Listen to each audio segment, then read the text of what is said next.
மற்ற ஊர்களை காட்டிலும் தஞ்சாவூருக்கு எப்பவுமே தனி சிறப்பு இருக்க தான் செய்யுது. இப்போ தஞ்சாவூர் அப்படின்னு வச்சாக்க ஒரு காலத்தில் இப்போ எங்கே பார்த்தாலும் கிடைக்குது.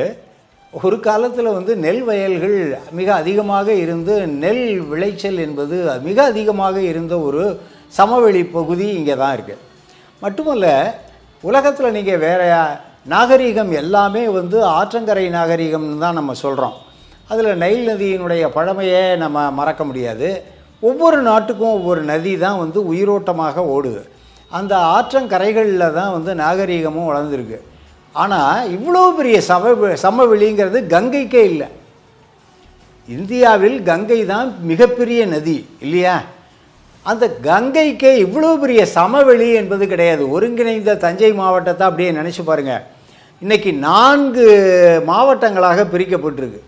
தஞ்சாவூர், அதுக்கு அடுத்தது என்னன்னாக்கா முதல்ல பிரிஞ்சது கொஞ்சம் அதோட இணைவாக இருந்த புதுக்கோட்டை மாவட்டம், அப்புறம் நாகப்பட்டினம் மாவட்டம், அதற்கு பிறகு திருவாரூர் மாவட்டம், இன்றைக்கு மாயவரம் மாவட்டம். இன்றைக்கு இன்னும் சொல்லப்போனாக்க கொள்ளிடத்து கரை வரையிலே அந்த சோழ நாட்டின் பரப்பு முழுக்க முழுக்க சமவெளியாக நெல் வயல்கள் சூழ்ந்ததாகவே இருக்கிறது. காவிரியினுடைய கிளை ஆறுகள் அதனை நீர்வளம் கொழிக்க செய்து நெல் விளைச்சலிலும் பிற தோட்டப்பயிர்களை வளர்த்து எடுப்பதிலேயும் பெரும்பங்கு ஆற்றுகின்றன. எனவே நெல் விளைச்சலை மிக அதிகமாக கொடுத்த ஒரு சமவெளி பகுதி. இந்தியாவிலே மட்டுமல்ல, உலகளாவிய நிலையிலே பார்வையை கொண்டு பார்த்தால் மிகப்பெரிய ஒரு சமவெளி. அப்போ இந்த சமவெளியில் இருக்கக்கூடிய மக்கள் இருந்து வாழக்கூடிய ஒரு நெறி, இருந்து வாழக்கூடிய நெறியிலேயும் உங்களுக்கு இந்த கிராப் அவர்கள் வேளாண்மை செய்தது, இந்த பயிர் வேளாண்மை என்பது ஒரு காலத்தை வரையறையாக கொண்டிருக்கக்கூடியது. இப்போ குருவ பயிர், அதே போல் சம்பா பயிர், தாளடி பயிர், இந்த 3 முப்போகத்தை தவிர அவர்களுக்கு பிற நேரங்களெல்லாம் ஓய்வு நேரமாக இருக்குது. மட்டுமல்ல, காவிரியில் நீர்வளம் என்பதும் காலத்தை ஒட்டியதாக இருக்குது. கோடைக்காலம்னு ஒரு காலம் வந்துருச்சுன்னாக்க அப்போ வந்து அந்த ஊற்றுக்களால் தான் அவர்கள் அல்லது சேமிப்பு நீர் தடங்களை கொண்டு தான் அவர்கள் வாழ்க்கை நடந்திருக்கு. அதனால் பெரிய ஒரு நீர் வரத்து இல்லாத ஒரு கால நிலையில் அவர்கள் ஓய்வாக சேமித்து வைத்த உணவுப் பொருளை நிறைவாக சாப்பிட்டுட்டு அப்புறம் வந்து மா, பலா, வாழை போன்ற அந்த தோட்டப்பயிர்களினுடைய பயன்களை எல்லாம் அனுபவித்துக்கிட்டு ரொம்ப சந்தோஷமாக வாழ்ந்த நிலையில் தான் அந்த அருகாமையில் இருந்த கோயில்கள் வழியாக பல்வேறு கலை படைப்புகளை அவர்கள் செய்தார்கள். நிகழ்த்து கலைகளாகிய நடனம், நாட்டியம், நாடகம், கூத்து, பொம்மலாட்டம் போன்ற அந்த கலைகளை எல்லாம் வளர்த்தெடுத்திருக்கிறாங்க. அது மட்டும் இல்லை, இந்த விருந்து உபசாரம் செய்கிறது, விருந்தாளி அதாவது விருந்தினர்களை வரவேற்று அவர்களை உபசரிக்கிற பண்பு, சாப்பிட்றதுல கூட சில கலைமுறைகள், எதை முதல்ல சாப்பிட்ணும், இலையில் எப்படி பரிமாறணும், எதை முதல்ல சாப்பிட்ணும், எதை 2வது சாப்பிட்ணும், எதை 3வது சாப்பிட்ணும், எப்படி உட்கார்ந்து சாப்பிட்ணும், எப்படி உட்கார்ந்து சாப்பிட்டா பார்ப்பதற்கும் நல்லா இருக்கும், உடலுக்கும் நல்லது, எவ்வளவு அதில் அறிவியல் சிந்தனை, தொழில்நுட்ப சிந்தனை, அதில் வந்து என்னன்னாக்கா முருகியல் அழகு, அந்த அழகோட்டம், இவற்றையெல்லாம் சிந்தித்தது. அப்புறம் கலை படைப்புகளில் புதிய கலை படைப்புகள், அதில் வந்து நிலைபெற்று தன்மையோடு இருக்கக்கூடிய சிற்பம், ஓவியம், இசையிலே எத்தனை விதமான அவர்கள் தமிழ் இசையிலேயே அந்த இசை கூட்டி பாடுவது என்பது, அதில் அந்த சப்தஸ்வரங்கள் என்கின்ற அந்த 7 இசை குறிப்புகளையே மாற்றி மாற்றி மாற்றி பயன்கொள்ளுவதில் எப்படி வந்து அதனை விருத்தி செய்து அதனை பலவாக செய்து அவர்கள் எப்படியெல்லாம் இசைக்கலையை வளர்த்தார்கள். இதெல்லாம் இந்த காவிரி கரையில் அமைந்த இந்த சோழ நாட்டுக்கு இருக்கக்கூடிய நிலைக்கு பிற ஆற்றங்கரையில் வளர்ந்த நாகரிகங்களில் அவ்வளவு வாய்ப்பு இல்லை. எனவே தான் இந்த காவிரி கரை நாகரிகம் என்பது, அங்கிருந்த கலை பண்பாட்டு சுவடுகள் என்பது தனித்தன்மை வாய்ந்தனவாக இன்னைய வரைக்கும் இருக்குது. இங்கே விளையாடக்கூடிய இந்த விளையாட்டுக்கள் கூட பிற பகுதியில், அதாவது இப்போ தெற்கையும் வடக்கையும் நமக்கு இடம் இருக்குது, பல்லவ நாடு இருக்குது, பாண்டிய நாடு இருக்குது, சேர நாடு இருக்குது. அங்கே இருந்த விளையாட்டுக்கள் கூட இது வந்து கொஞ்சம் மாறி உள்ளதாக, இன்னும் வந்து அதில் நுட்பம் நிரம்பியதாக தொழில்நுட்பம், அறிவியல், அப்புறம் உருகியல் சிந்தனை இவையெல்லாம் கொண்டதாக இருக்குது. இங்கே உடை உடுத்துகின்ற முறை கூட வேற்று முகமாக இருக்குது, கொஞ்சம் நாகரீகம் வாய்ந்ததாக. இப்போ பாண்டிய நாட்டு பக்கம் போனாக்கா இன்றைக்கு நம்ம பார்க்குறோம், இந்த பின் கொசுவம் வச்சு பெண்கள் கட்டுவாங்க. அந்த மரபு என்பது இங்கே இல்லை. ஏன்னா அங்கே தேவை அது. அவர்களுடைய அந்த நிலவியலில், அவர்களுடைய முல்லை நில வாழ்க்கைக்கு அது அதிகமாக இருந்துச்சு. இது முழுக்க முழுக்க மருத நிலம். அப்போ திணை மயக்கம் என்கின்ற ஒரு நிலை ஏற்பட்டால் ஒழிய, திணை கோட்பாடுகளின் அடிப்படையில் பார்த்திங்கன்னாக்கா மக்களின் வாழ்வியல் மருத நிலத்தில்தான் நிறைவு பெற்றதாக, முழுமையான நிறைவு பெற்றதாக இருக்குது. அப்போ கலைகளின் வளர்ச்சியும் அதற்கு ஏற்ப வருகிறது. அவர்களுக்கு வரவுகளாக முல்லை நிலம் பங்களித்திருக்கிறது. அதே போல் நெய்தல் நிலமும் பங்களித்திருக்கிறது. இந்த நெய்தலும் முல்லையினுடைய தாக்கமும் மருத நிலத்தில் அதிகம். அதனால தான் தொல்காப்பியம் திணை மயக்குறுதலும் கடிநிலை இலவே நிலன் ஒருங்கு மயங்குதல் இல்லன மொழிவ புலன் நன்கு உணர்ந்த புலமையோரே என்று சொல்லுகிறான்.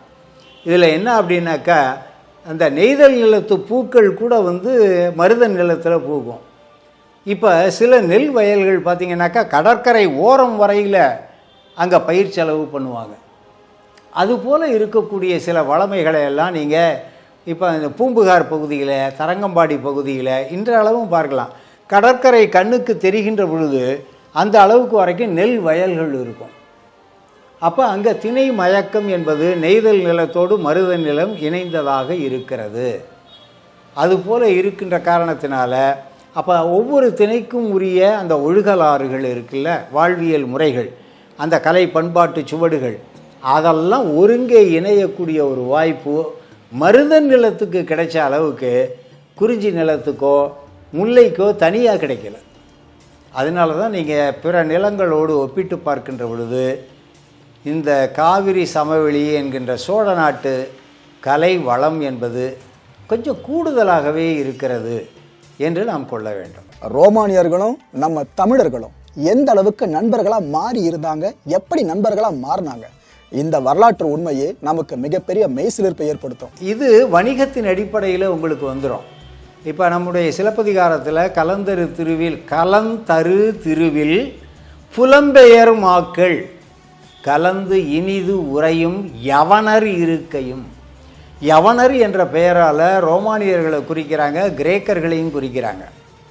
இந்த யவனர்களினுடைய இருக்கை என்பது பூம்புகார் பகுதியில் 1940களில் என்னுடைய தந்தையாரால் தேடப்பட்ட பொழுது வணிகத்தின் பொருட்டு வந்தார்களா என்றால் வணிகத்திற்காகவும் வந்தார்கள்.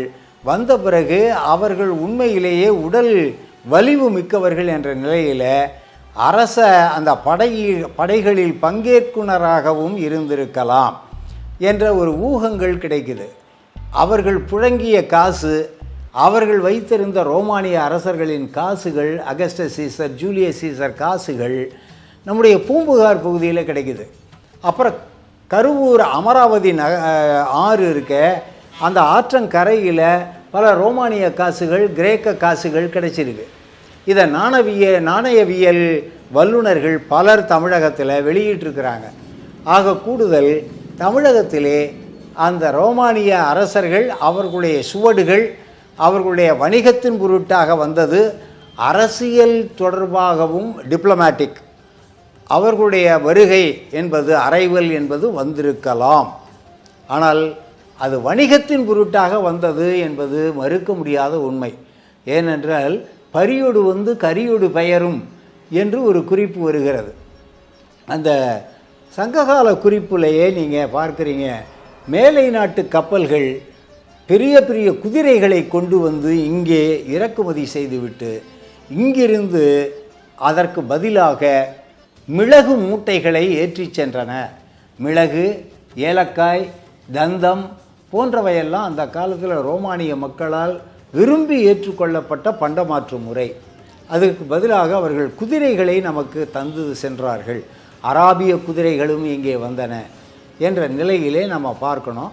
அடுத்தது என்ன அப்படின்னாக்கா, தமிழகத்தில் இன்றைக்கும் துகிலின்னு ஒரு இடம் இருக்குது, நல்லாடை என்று ஒரு இடம் இருக்குது. அங்கே இருந்தவர்களெல்லாம் மிக மிக மெல்லிய ஆடைகளை நெய்யக்கூடியவர்களாக, விற்பனர்களாக இருந்தார்கள். அந்த மிக மிக நுட்பமான, அதாவது டிரான்ஸ்பேரண்ட்டாக இருக்கக்கூடிய அளவுக்கு நுட்பம் வாய்ந்த உடைகளை அந்த ரோமானிய பெண்கள், குறிப்பாக அரசு பெண்கள், இளவரசிகள் அதனை விரும்பி வாங்கி உடுத்தினார்கள். எனவே எங்களுடைய ரோமானிய மகளிரின் கற்பு நிலை என்பது தமிழகத்தின் மெல்லிய ஆடைகளால் சூறையாடப்பட்டது என்று அந்த பெரிப்ளூஸ் போன்ற நூல்களில், பிளைனி போன்ற அந்த கிரேக்க அறிஞர்களால் பதிவாக்கம் செய்யப்பட்ட சங்ககால குறிப்பாக நமக்கு கிடைக்குது. சங்க காலத்திலேயே அது போன்ற வணிகங்கள் இருந்திருக்கின்றன. அப்போ அந்த வணிகத்தினுடைய தொடர்பில் தான் நான் அங்கே ரோமில் தங்கியிருந்த பொழுது தமிழ் மக்களினுடைய ஒரு செட்டில்மெண்ட்டை அங்கே ஓடக்கூடிய அந்த டைபர் ஆற்றங்கரையில் நான் கண்டறிந்தேன். அங்கே இவர்கள் எப்படியெல்லாம் வளமாக வாழ்ந்தார்கள் என்று நான் பார்த்த பொழுது அவங்க சென்ட்ரலி ஹீட்டட் அந்த ரெசிடென்சி, சென்ட்ரலி ஹீட்டட் டெரகோட்டா பைப்லைனை சுவர்களில் புதைச்சி அதில் வெந்நீர் ஊற்றுக்களை அப்படியே பரப்பி வச்சுக்கிட்டு கதன்னு இருந்திருக்காங்க. ஏன்னா குளிர் பிரதேசம், அந்த குளிர் இடத்துல இவர்களால் தாங்க முடியாத அந்த குளிரை இவர்கள் இதுபோல் வெப்பம் ஊட்டி கொண்டு சென்ட்ரலி ஹீட்டட் அந்த ஹவுசிங்கில் ரொம்ப அருமையாக வாழ்ந்திருக்கிறாங்க.